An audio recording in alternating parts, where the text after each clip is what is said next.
The bitter wind, a scythe of unseen ice, flayed the barren landscape. Silas hunched deeper into his threadbare coat, his breath frosting in the frigid air.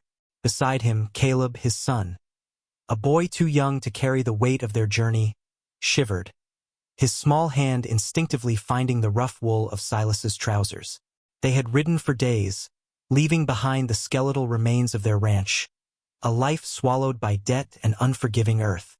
The purpose of their trek into this desolate wilderness was unspoken, a grim, unspoken pact.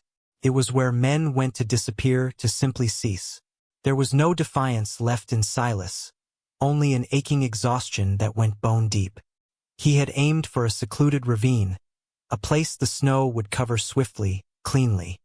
Then a flicker, a wisp of smoke, barely discernible against the slate-gray sky, rose from a clump of snow-laden pines. Silas's grip tightened on the reins. His purpose, so clear just moments before, wavered. Curiosity, an unwelcome guest, pricked at him. He urged their weary horses forward, Caleb's eyes, wide and unervingly observant, fixed on the smoke. The scent of wood smoke, faint but distinct, grew stronger, mingling with the metallic tang of despair that had been their constant companion. Beneath the pines, a makeshift lean-to, a crude shelter of branches and tattered canvas, sagged under a fresh layer of snow. A small, struggling fire glowed within, its heat negligible against the biting cold. Silas dismounted, his movements stiff. He pushed aside the canvas flap, his gaze sweeping the shadowy interior.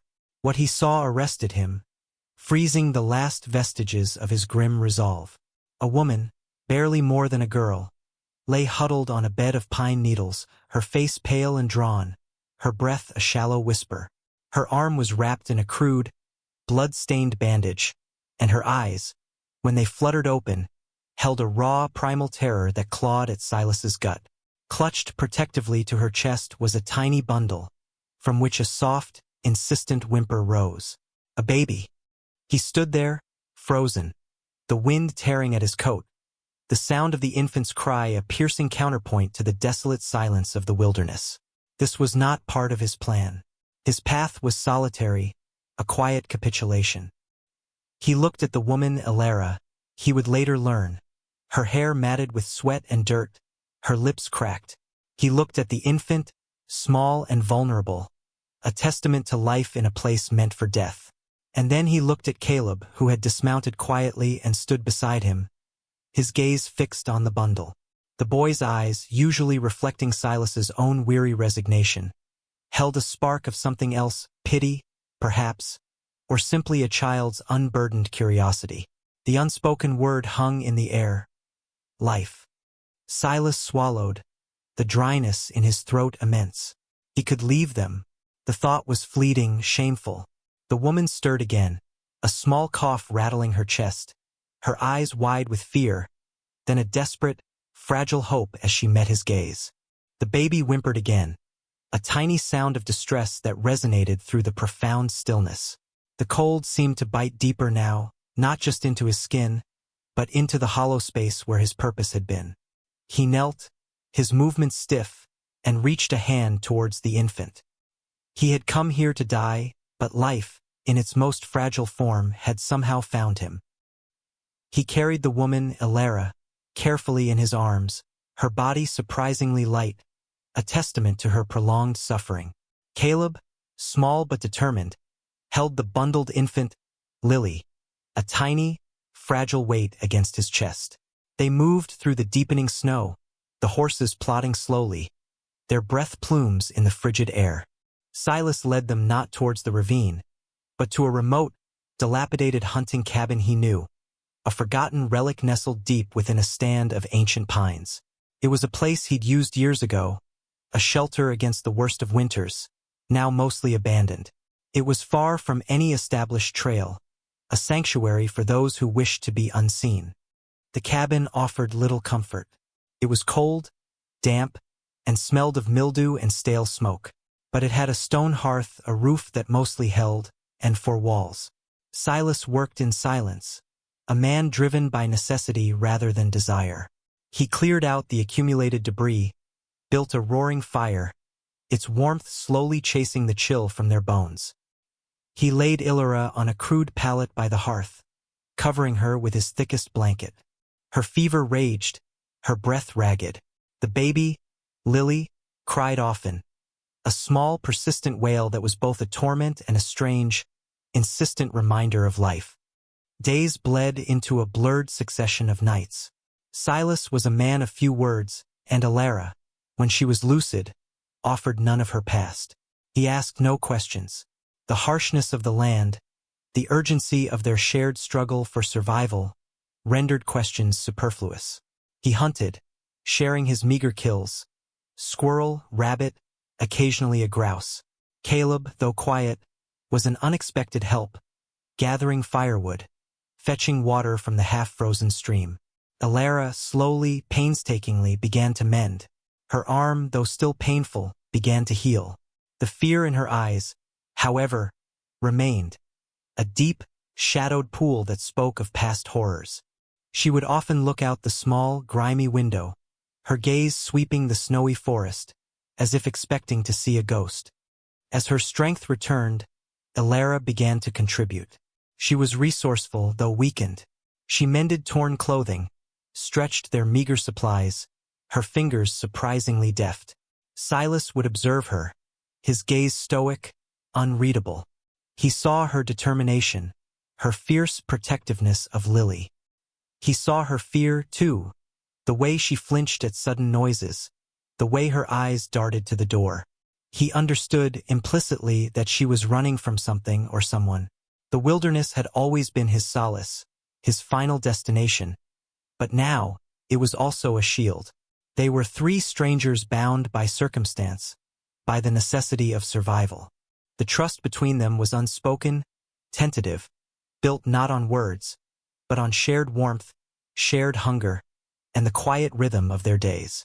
The cabin, once a forgotten shell, began to feel less like a temporary shelter and more like a fragile, precarious home. The deepest cold of winter clamped down, tightening its grip on the world outside their small cabin. Snow fell relentlessly, burying the landscape under a shroud of white, cutting them off further from the already distant world. Their supplies dwindled, and hunting became a desperate, often fruitless endeavor.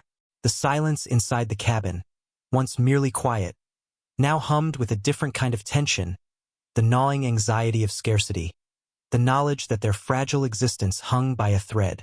Illyra, fully recovered from her initial injuries, moved with quiet efficiency, her fear now a constant, low thrum beneath her daily actions. She would often stand by the window, not just scanning the forest for game, but for something else, a watchful, almost hunted look in her eyes. One frigid afternoon, while tracking a deer, Silas found something that turned the cold in his stomach to ice. Fresh tracks, not of an animal, but of a shod horse, unervingly close to the cabin. And then, a few days later, a faint wisp of smoke, too distant to be their own, too regular to be a natural fire, rising from the direction of the old logging trail. Someone else was out there. He didn't need Illyra to tell him. He saw the shift in her, the tightening of her jaw, the way her hand instinctively went to Lily, who was now crawling and gurgling, a bright, innocent splash of life in their shadowed world. The fear was no longer just hers. It became a shared burden. Silas, a man who had once sought to escape all responsibility, found himself shouldering a new, unexpected weight. He began to teach Illyra the rudimentary skills of survival beyond mere foraging. He showed her how to load and aim his old rifle, its weight heavy in her small hands. Her initial reluctance gave way to grim determination. She learned to listen to the sounds of the forest, to distinguish the whisper of wind from the crunch of an approaching boot. The unspoken question hung between them. Who was coming? And for whom? Then the morning arrived. It began like any other, with the biting cold and the smell of wood smoke. But the silence outside felt different, too profound. Illyra was the first to sense it. Her head snapped up, her eyes wide, locked on Silas's. A distant snap of a twig, the soft whinny of a horse, Not one horse, but several. Silas reached for his rifle, his movements fluid despite his age. He nodded to Alara, a silent command. She snatched up Lily, cradling her close, her face a mask of primal terror and nascent resolve. Caleb, sensing the shift, scurried behind the large, heavy table, his small face pale. 3 figures emerged from the tree line, their forms blurred by the falling snow, but their purpose clear. Men on horseback, armed, their faces grim, hardened by the wilderness and something darker. They rode straight towards the cabin, no hesitation in their approach. One of them, a gaunt man with a patch over one eye, dismounted, his gaze sweeping the cabin, then fixing on Alara. "Heard tell there was a stray of nesting out here," he rasped, his voice rough. A dove with a price on her head. Alara clutched Lily tighter, her knuckles white. Silas stepped forward, blocking her from their view, the rifle held loosely, but purposefully, in his hands. The air thrummed with unspoken threats, with the desperate, stark reality of their fragile existence, poised on the knife's edge. The gaunt man took another step, his gaze fixed on the cabin, then on Silas, assessing. His hand hovered over the pistol at his hip. "We ain't looking for trouble, old man," he drawled, though his eyes contradicted his words. "Just what's owed." Silas didn't speak. He simply stood there, a weathered, immovable figure, his eyes holding a depth that surprised even the hardened men. He hadn't sought this confrontation, hadn't sought this life, but he would not yield it now. The cabin, once a place of last resort, was now a sanctuary, and the woman and child within, though strangers, were his. His rifle remained lowered, yet its presence was keenly felt.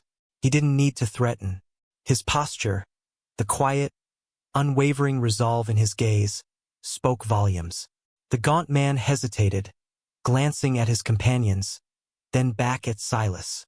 The wilderness was vast, and the prize, a lone woman and child, perhaps not worth the unknown cost of an old man's unexpected defiance. There was no easy way in, no guarantee. After a long, tense moment, the gaunt man nodded slowly, a grudging acknowledgement. "Ain't nothing here worth dying for," he muttered, turning to remount his horse. The other two, sensing the shift, followed suit. With a final, lingering glance at the cabin, they rode off, their horses' hooves crunching softly in the snow, their forms quickly swallowed by the desolate white. Silence descended once more, heavy and profound, but this time, it was laced with the faint tremor of relief. Alara sank to the floor, Lily still clutched tightly, her breath coming in ragged gasps. Caleb emerged from behind the table, his eyes wide, fixed on Silas.